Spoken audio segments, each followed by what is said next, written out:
Hey, it's X's and O's on the KFAN Minnesota Vikings Radio Network with head coach Mike Zimmer, and all of this is powered by Polaris. And there's the head coach joining us now. Speaking of Polaris, do you like snowmobiling or watercraft? Do you have some daredevil in you with Polaris stuff?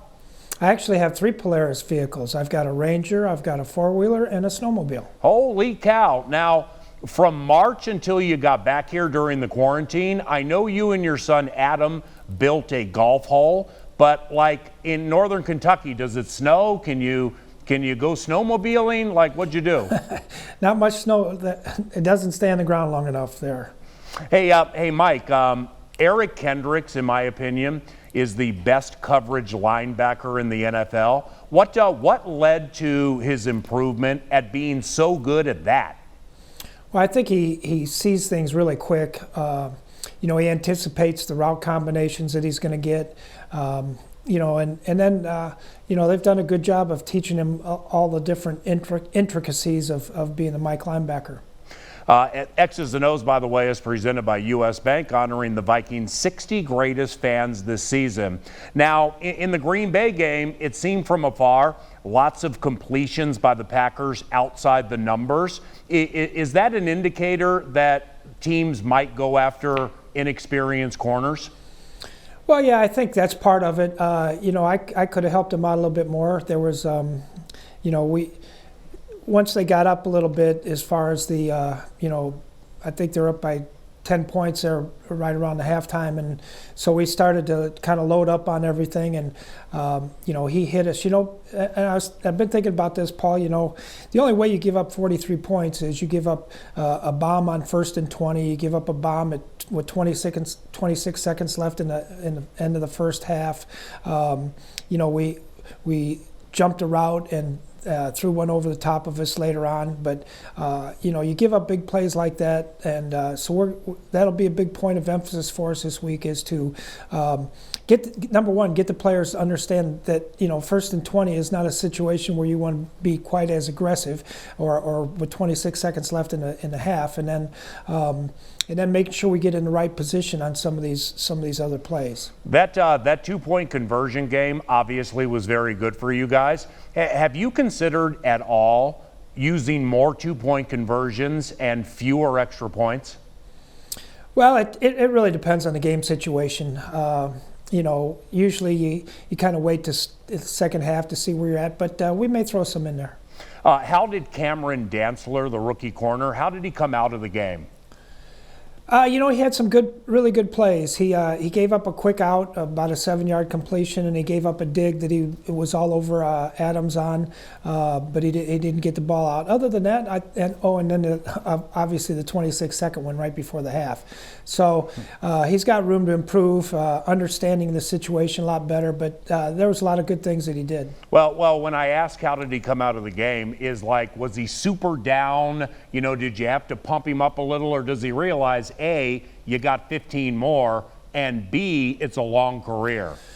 Yeah, no, he'll be fine. I don't think he's down. I was the one that was down, not him. Yeah, and I would imagine during the game when the safety took place, you absolutely hated it. Then when you watched it back, not to make excuses here, that's kind of a 9-point play, because if that thing gets picked up, Thielen might be gone for 99. Yeah, we had a couple players over there, and they had none. So that was kind of the luck of the draw on that one. Now, again, not making excuses. It's 2020. Having no crowd at the game, at times it absolutely impacted the defense, didn't it? It did, especially on the 3 times we jumped off sides, and those are all things, Paul, that lead to not playing very good. We jump off sides on 3rd downs. We give up a bomb on the one time we jump off sides, and they beat us on that. So there were 4 or 5 big plays in a ball game, and that was.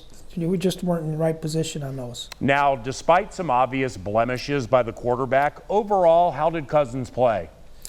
I thought he did some really good things. The interception obviously wasn't a good deal, and there was no way he saw the corner blitz. But I was excited that he moved with his feet in the pocket. He gained some first downs that way. That'll start making the defense be a little bit more aware of his ability to run.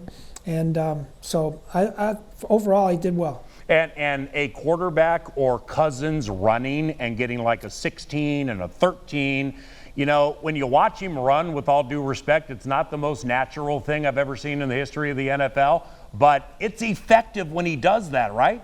It is effective when he does that. And,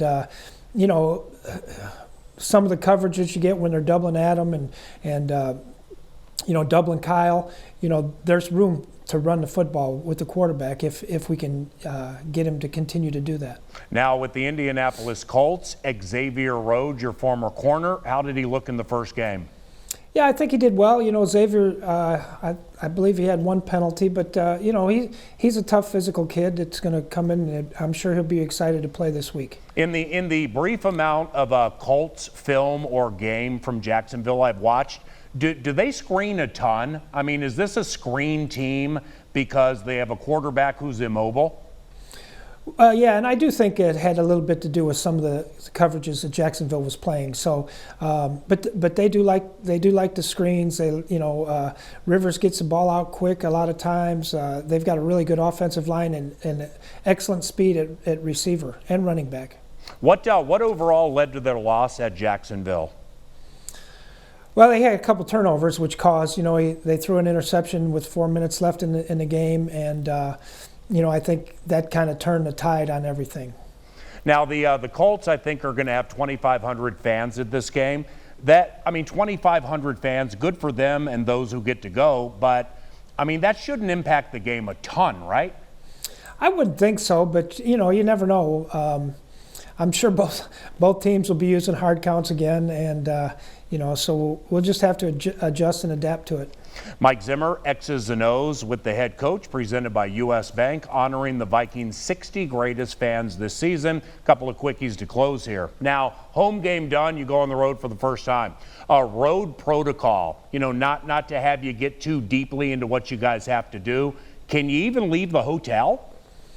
Yeah, we can leave the hotel, but we're not supposed to go out to restaurants or things like that. But you need to go for a walk or walk to Starbucks, you can do that.